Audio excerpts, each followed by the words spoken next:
नमस्कार विद्यार्थी मित्रांनो, सर्वांचं वेलकम आहे आपल्या यूट्यूब चॅनलवरती.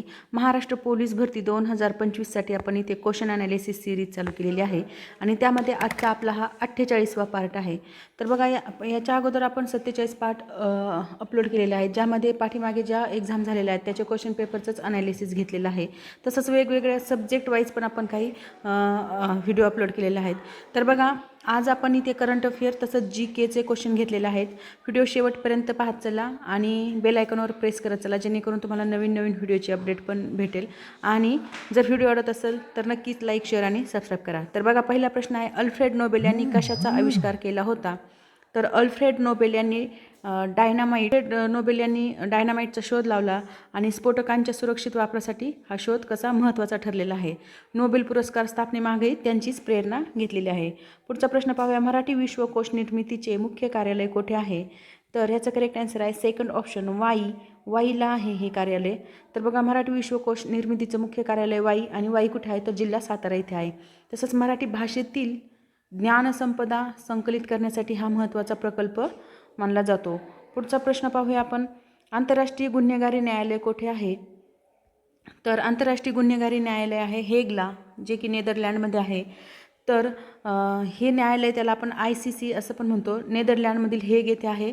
आणि युद्ध गुन्हे, मानवतेविरुद्ध गुन्हे, अशा प्रकारचे जे गुन्हे असतात त्याला न्याय मिळवून देण्याचं काम हे न्यायालय करत असतं. पुढचा प्रश्न पाहूया, 18व्या शतकापर्यंत डॅश डॅश हा अज्ञात खंड म्हणून ओळखला जात होता. तर आफ्रिका खंड जो आहे तो अज्ञात खंड म्हणून ओळखला जात होता 18व्या शतकापर्यंत, म्हणजे बी ऑप्शन आपलं करेक्ट आहे. का तर हा जो खंड आहे हा युरोपियन लोकांनी नंतर शोधला, म्हणजे युरोपियन लोकांना शोध ह्याचा उशिरा लागला आणि नंतर तिथे वसाहती स्थापन केल्या आणि त्यांना शोध उशिरा लागल्यामुळे हा अज्ञात होता. पुढचा प्रश्न पाहूया, महाराष्ट्रात त्रिस्तरीय पंचायत राज कधी सुरू झाले? तर महाराष्ट्रात त्रिस्तरीय पंचायत राज 1962 पासून सुरू झालेलं आहे, म्हणजे डी ऑप्शन आपलं करेक्ट आहे. तर ही 1 मे 1962 पासून अशा प्रकारे महाराष्ट्रामध्ये त्रिस्तरीय पंचायत राज सुरू झालेले 1 मे 1962 पासून, ज्यामध्ये ग्रामपंचायत पहिला स्तर असतो, दुसरा पंचायत समिती आणि तिसरा असतो जिल्हा परिषद. अशा प्रकारे 3 स्तर असतात. आणि ही जे त्रिस्तरीय पंचायत राज व्यवस्था जी आहे ती कुणाच्या समितीनुसार किंवा कुणाच्या समितीच्या शिफारशीनुसार स्थापन झालेली आहे? तर ती आहे वसंतराव नाईक समिती. ही महत्त्वाची आहे. वसंतराव नाईक समिती जी होती यांच्या शिफारशीमुळे त्रिस्तरीय पंचायत राज आपल्या महाराष्ट्रात सुरू झालेला आहे. पुढचा प्रश्न पाहूया, शेरशहाच्या सत्तेदरम्यान महसूल खाती कोणत्या भाषेत ठेवली जात? याचं करेक्ट आन्सर आहे सी ऑप्शन, पारशी. तर बघा, शेरशाह सुरूच्या काळात महसूल खात्यांची नोंद पारशी म्हणजेच फारसी भाषेत ठेवली जात होती आणि तत्कालीन ही प्रशासकीय भाषा देखील होती. पुढचा प्रश्न आहे, भारताचा राष्ट्रीय वृक्ष कोणता? तर ह्याचं करेक्ट आन्सर आहे वटवृक्ष, म्हणजे डी ऑप्शन आपलं करेक्ट आहे. वटवृक्ष हा भारताचा राष्ट्रीय वृक्ष आहे. तो दीर्घायुष्य, स्थैर्य आणि सांस्कृतिक परंपरेचे प्रतीक मानला जातो. पुढचा प्रश्न पाहूया, महाराष्ट्राचा आद्य क्रांतिकारक कोण होते?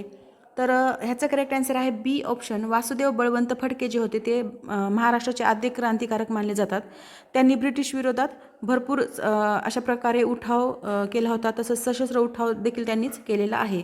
नेक्स्ट क्वेश्चन पाहूया, राजा हर्षवर्धनाचा पराभव कोणत्या चालुक्य राजाने केला? तर ह्याचा करेक्ट आन्सर आहे दुसरा पुलकेशी, म्हणजेच फर्स्ट ऑप्शन आपलं इथे करेक्ट आहे. राजा चालुक्य राजा दुसरा पुलकेशी याने उत्तर भारतातलं सम्राट हर्षवर्धनचा पराभव केला होता आणि ही घटना दक्षिण भारताच्या सामर्थ्याचे प्रतीक मानली जात होती. पुढचा प्रश्न पाहूया, जागतिक आनंद निर्देशांक 2024मध्ये भारताचा क्रमांक किती आहे? तर बघा, आता जी राज्यसेवाची एक्झाम होऊन गेली त्याच्यामध्ये हा क्वेश्चन आला होता. ह्याचं करेक्ट आन्सर आहे 126, म्हणजे बी ऑप्शन आपलं करेक्ट आहे. जागतिक आनंद निर्देशांक 2024मध्ये भारताचा क्रमांक 126 होता. सामाजिक, आर्थिक आणि मानसिक आरोग्य घटकांच्या आधारे हा निर्देशांक ठरवला जातो. पुढचा प्रश्न आहे, ऑर्डर ऑफ द डूक गॅल्पो कोणत्या देशाचा सर्वोच्च नागरी पुरस्कार आहे? तर याचं करेक्ट आन्सर आहे भूतान, म्हणजे फर्स्ट ऑप्शन. तर ऑर्डर ऑफ द डूक गॅल्पो हा भूतानचा सर्वोच्च नागरी पुरस्कार आहे आणि देशासाठी विशेष योगदान देणाऱ्यांना तो दिला जातो. नेक्स्ट पाहूया, वाल्मिकी व्याघ्र प्रकल्प कुठे आहे? तर वाल्मिकी व्याघ्र प्रकल्प हा बिहारमध्ये आहे, म्हणजे फर्स्ट ऑप्शन आपलं करेक्ट आहे. बिहार राज्यामध्ये असून हा भारतातला महत्त्वाचा व्याघ्र संवर्धन प्रकल्प मानला जातो. पुढचा प्रश्न पाहूया, कोणत्या देशाने डिस्पोजेबल ई सिगारेटवर बंदी जाहीर केलेली आहे? तर याचा करेक्ट आन्सर आहे न्यूझीलंड, म्हणजे बी ऑप्शन करेक्ट आहे. तर बघा, डिस्पोजेबल ई सिगारेटवर बंदी अजून वेगवेगळ्या देशाने पण घातलेली आहे. जसं की बेल्जियमने पण जानेवारी 2025मध्ये घातलेली आहे. तसंच UKने 2025 म्हणजे जून 2025पासून घातलेली आहे. आणि आता न्यूझीलंडने पण अशा प्रकारे विक्रीवर बंदी घातलेली आहे. तसंच आयर्लंडचा पण याच्यामध्ये समावेश आहे, ज्याचा मुख्य उद्देश काय आहे तर किशोरवयीन जे मुलं असतात तर त्या मुलामध्ये व्यसनाधीनता कमी करणे आणि पर्यावरणाचे संरक्षण करणे, अशा प्रकारे यांचा उद्देश आहे डिस्पोजेबल ई सिगारेटवर बंदी घालण्याचा. नेक्स्ट क्वेश्चन पाहूया. नेपाळने पर्यटन राजधानी म्हणून कोणते शहर घोषित केलेलं आहे? तर याचा करेक्ट आन्सर आहे पोखरा, म्हणजे फर्स्ट ऑप्शन. तर बघा, नेपाळने पोखरा शहराला पर्यटन राजधानी घोषित केलेलं आहे. तसंच आपल्या भारताची पर्यटन राजधानी कोणती, तर हे मला कमेंट बॉक्समध्ये उत्तर सांगा. आणि हे का केलं आहे तर नैसर्गिक सौंदर्य आणि साहसी पर्यटनासाठी हे शहर कसं आहे प्रसिद्ध आहे. नेक्स्ट क्वेश्चन पाहूया. काळ्या मातीत कोणत्या खनिजाची कमतरता असते? तर काळ्या मातीमध्ये नायट्रोजनची कमतरता असते, म्हणजे फर्स्ट ऑप्शन आपलं इथे करेक्ट आहे. काळ्या मातीमध्ये नायट्रोजनचा अभाव असतो, म्हणजे कमतरता असते. मात्र ही माती कापूस लागवडीसाठी कशी अत्यंत उपयुक्त अशी मानली जाते. पुढचा प्रश्न पाहूया. पानिपतच्या तिसऱ्या लढाईत मराठ्यांचा पराभव कोणी केला?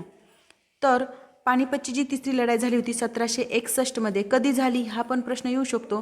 तर बघा, ती 1761मध्ये झालेली आहे. आणि पानिपतच्या तिसऱ्या लढाईत अहमदशाह अब्दालीने मराठ्यांचा पराभव केला होता, म्हणजे फर्स्ट ऑप्शन आपली इथे करेक्ट आहे, अहमदशाह अब्दाली. पुढचा प्रश्न पाहूया. बजरंग बली की जय ही रणगर्जना कोणत्या रेजिमेंटची आहे? तर बघा, बजरंग बली की जय ही जी रणगर्जना आहे ती राजपूत यांची आहे, म्हणजेच डी ऑप्शन आपलं करेक्ट आहे. ही रणगर्जना प्रामुख्याने बिहार रेजिमेंट आणि राजपुताना रेजिमेंट या भारतीय सैन्याच्या रेजिमेंटची होती. तसेच जिथे बजरंग बली की जय बजरंग बली किंवा बोल बजरंग बली की जय असे घोषवाक्य वापरले जायचे. पुढचा प्रश्न पाहूया. छत्रपती शिवाजी महाराजांची दुसरी राजधानी कोणती?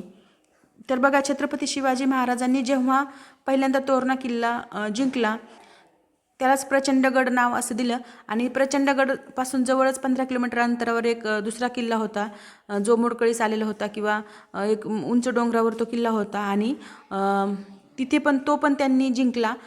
जिंकल्यानंतर त्याला राजगड असं नाव दिलं. आणि ती राजगड जी होती ती त्यांची पहिली राजधानी त्यांनी बनवली. परंतु आपल्याला प्रश्न विचारला दुसरी राजधानी कोणती, तर दुसरी राजधानी आहे रायगड, म्हणजेच फर्स्ट ऑप्शन आपलं करेक्ट आहे. तर बघा, रायगड ही राजधानी बनल्यानंतर ती दुसरी राजधानी तर होती, परंतु अंतिम राजधानी पण तीच राहिली, रायगड. म्हणजे आपलं ए ऑप्शन जे आहे ते करेक्ट आहे, कारण ती दुसरी राजधानी आहे, जिथे 1674मध्ये त्यांचा राज्याभिषेक पण झाला आणि मराठा साम्राज्याची राजधानी म्हणून त्याचं महत्त्व वाढलं आणि आज देखील ते टिकून आहे. पुढचा प्रश्न पाहूया. मातीची आम्लता कमी करण्यासाठी काय मिसळतात?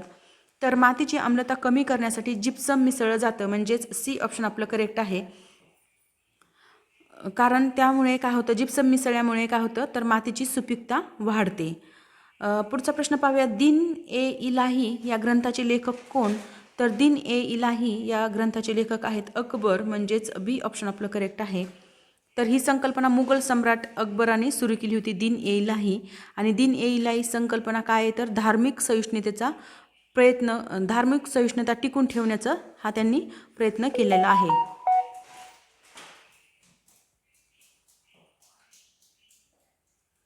नेक्स्ट क्वेश्चन पाहूया. प्लासी ऑन दी वॉश आणि बक्सारच्या लढाया झाल्या तेव्हा बंगालचा गव्हर्नर कोण होता? तर करेक्ट आन्सर आहे रॉबर्ट क्लाइव्ह, म्हणजे बी ऑप्शन आपलं इथे करेक्ट आहे. प्लासी ऑन दी वॉश आणि बक्सारच्या युद्धकाळात बंगालचा प्रभावी गव्हर्नर मानला जातो हा रॉबर्ट क्लाइव्ह. तर त्याचं करेक्ट आन्सर बी ऑप्शन आहे आपलं. नेक्स्ट क्वेश्चन पाहूया. नेपोलियन ऑफ इंडिया म्हणून कोण ओळखले जातात? तर नेपोलियन ऑफ इंडिया म्हणून समुद्रगुप्त यांना ओळखलं जातं, म्हणजे फर्स्ट ऑप्शन आपलं करेक्ट आहे. समुद्रगुप्त यांनी नेपोलियन ऑफ इंडिया म्हणतात, म्हणजे समुद्रगुप्त यांना नेपोलियन ऑफ इंडिया म्हणतात. आणि त्यांना का असं म्हटलं जातं तर त्यांचं जे विजय होतं किंवा विजयी मोहिमा होत्या त्यांच्या, आणि या विजयी मोहिमामुळे त्यांना ही उपमा देण्यात आलेली आहे. म्हणजे त्यांनी खूप युद्ध लढले किंवा त्यांनी जे मोहीम राबवली त्याच्यामध्ये ते विजयी होत गेले, त्यामुळे त्यांना अशा प्रकारे ही उपाधी दिलेली आहे. नेक्स्ट क्वेश्चन पाहूया. भारतावर सर्वप्रथम स्वारी कोणी केली? तर भारतावर सर्वप्रथम स्वारी मोहम्मद बिन कासिमने केलेली आहे, म्हणजे फर्स्ट ऑप्शन आपल्या इथे करेक्ट आहे. त्यांनी कोणता प्रदेश जिंकला होता जेव्हा फर्स्ट स्वारी केली तेव्हा? तर सिंध प्रदेश जिंकला होता, सिंध प्रदेश जिंकला होता त्यांनी. पुढचा प्रश्न आहे. कोणत्या ग्रहाला स्वतःभोवती आणि सूर्याभोवती फिरण्यासाठी सारखाच कालावधी लागतो, तर तो आहे शुक्र. म्हणजेच थर्ड ऑप्शन आपलं करेक्ट आहे. शुक्र ग्रहाला स्वतःभोवती फिरण्यासाठी जितका काळ लागतो तितकाच काळ सूर्याभोवती फिरण्यासाठी देखील लागतो. नेक्स्ट क्वेश्चन पाहूया. मुघल राजवटीत कोणाला जिंदापीर म्हणतात? तर मुघल राजवटीमध्ये औरंगजेबाला जिंदापीर म्हटलं गेलेलं आहे. म्हणजे बी ऑप्शन आपलं इथे करेक्ट आहे. कारण काय होतं, तर त्यांचं जी धार्मिक कट्टरता होती किंवा धार्मिक कट्टर होते ते, त्यामुळे त्यांना जिंदापीर असं म्हटलेलं आहे. तर बघा मित्रांनो, अशा प्रकारे अगदी इम्पॉर्टंट क्वेश्चन आहेत हे, जे वारंवार विचारलेले पण आहेत आणि आपल्या एक्झामला येण्याचे चान्सेस पण भरपूर आहेत. त्यामुळे आपण इथे अशा प्रकारे क्वेश्चन कव्हर केलेले आहेत. ज्यांनी व्हिडिओ शेवटपर्यंत पाहिलेला त्यांना नक्की आयडिया आलेली आहे की क्वेश्चन किती चांगल्या क्वालिटीचे आहेत ते. आणि हेच क्वेश्चन, अशाच प्रकारचे क्वेश्चन तुमच्या एक्झाममध्ये असणार आहेत. GK म्हणजे GSचा जो पार्ट आहे तुमचा पोलीस भरतीचा, तर तो पूर्णतः व्हिडिओवर तुमचा कव्हर होऊ शकतो. त्यामुळे व्हिडिओ शेवटपर्यंत पाहत चला आणि जास्तीत जास्त तुमच्या मित्रांना देखील शेअर करा. आणि व्हिडिओ आवडला असेल तर नक्की सबस्क्राईब करा, लाईक करा. Thank you very much.